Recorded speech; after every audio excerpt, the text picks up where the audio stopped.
Welcome to Trade Pro. I'm going to tell you the 3 things you should be investing in right now that will make you extremely wealthy. This applies to anyone, even if you are making a below average income. If you follow the right investing plan, you can become much more wealthy than someone even making 5 times your salary.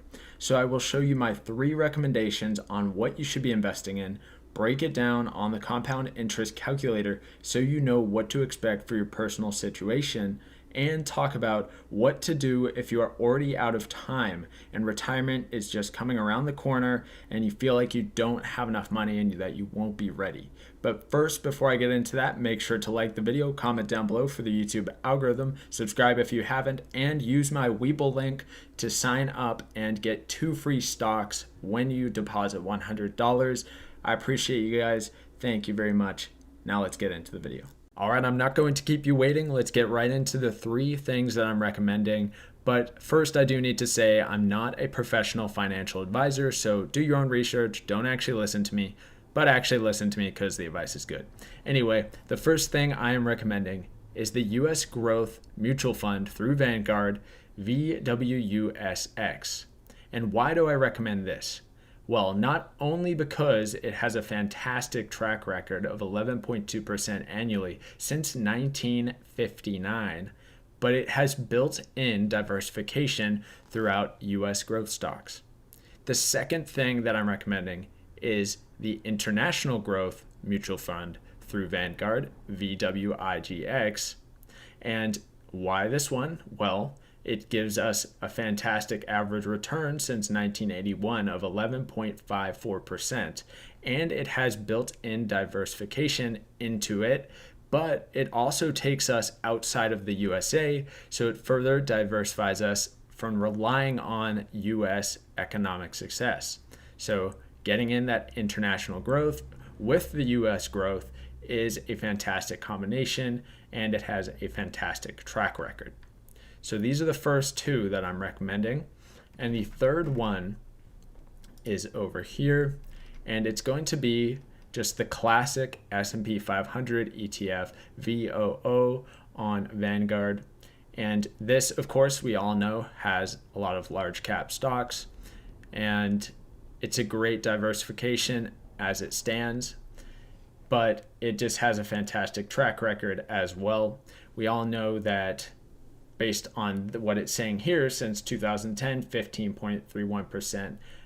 But if we look out to a 90-year history, it's going to be more like 9% or 10% average. So it's not actually quite as good as those other ones I have shown, but this just gives us further diversification. So what I recommend is putting 1/3 into each of them. And that way you have a good split between international, US growth, and the overall market. So you're getting a good diversification and really, really very, very good returns annually. So let's go over to the compound interest calculator and actually talk about how much you can actually make even with a very small amount of money investing in these 3.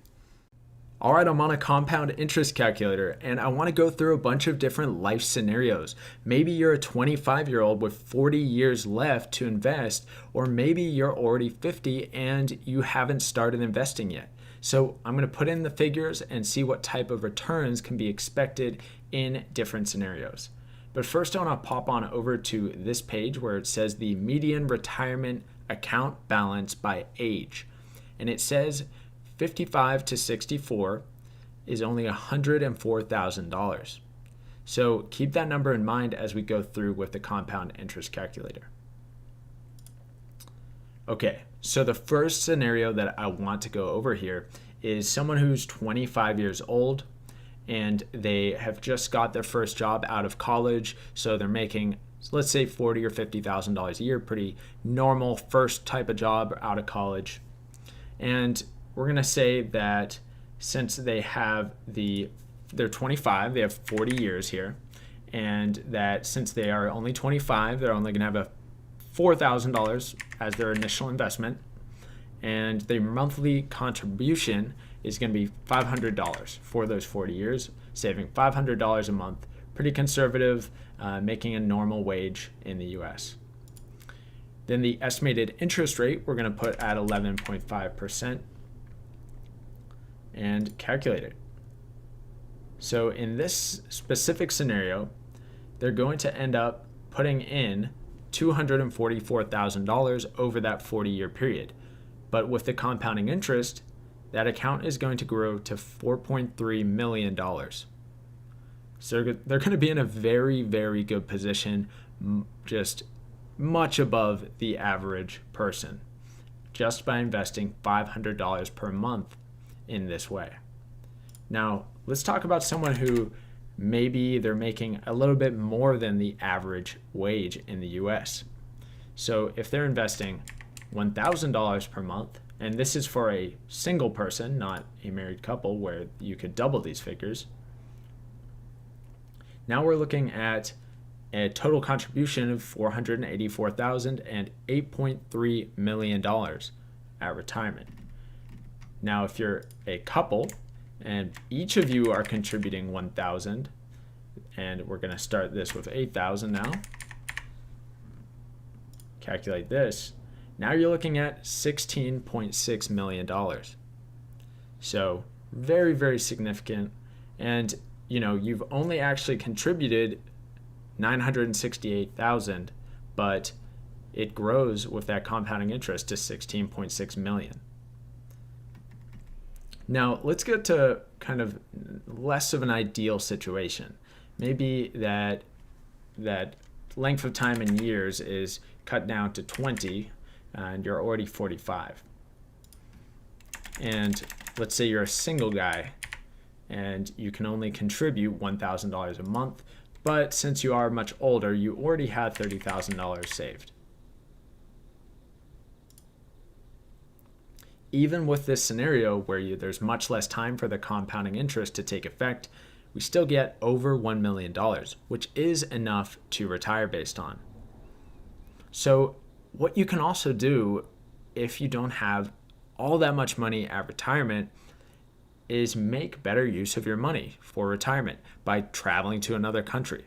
In places like the Philippines, India, or maybe even Thailand, you can definitely get a lot more for your money. And there's a lot of people online who you can see who have done this, where they just don't have all that much money in the US to live off of.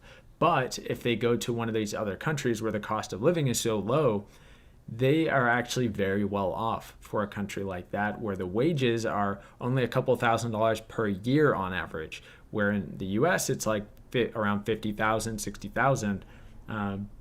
So it's definitely a better idea for someone who doesn't have as much saved up in their retirement to head to another country, and they can live a much more high-end lifestyle if they do it that way. Keep in mind, you can also double these figures for being married, because most people do get married. And let's go to an even worse case scenario now. Let's say that you only have 10 years and your monthly contribution is $1,000, but you already have $50,000 saved since you're 55 years old. In this scenario, you still end up with $354,000, saving only $1,000 per month, which is pretty good, but it's not going to be ideal. But then we keep in mind that the average retirement saving is only $104,000, so you're going to be pretty well off. So even in this scenario, you're still going to be okay. Let's say that you're saving $2,000 per month.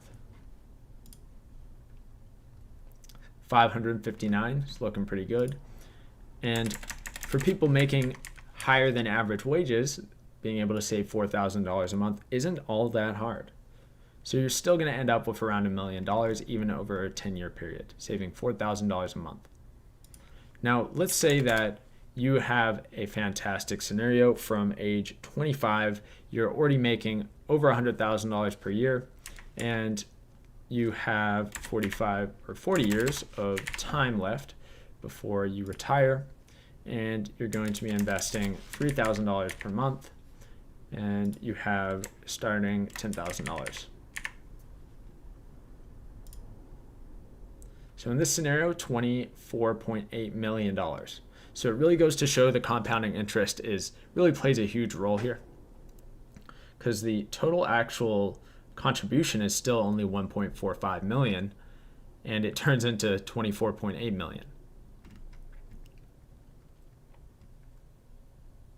So that's probably enough of going over these different scenarios. I think the last one I want to go over is if you're someone who's going to be making close to minimum wage and you really don't have much money to spare, then even $100 or even $50 a month can still get you to a place where you're comfortable retiring, or maybe you can be actually having quite a high-end lifestyle in another country. So let's say you only start with $2,000 and you're only contributing $50 per month. Over 40 years, you're still going to work out to $556,000. Only $50 per month. You spend more than that on your Starbucks drinks. So yeah, I mean, cut out the Starbucks and you already will have a couple $100 left per month to invest. So what's that $200 in Starbucks drinks costing you? Yeah, it's about $1.7 million that is costing you.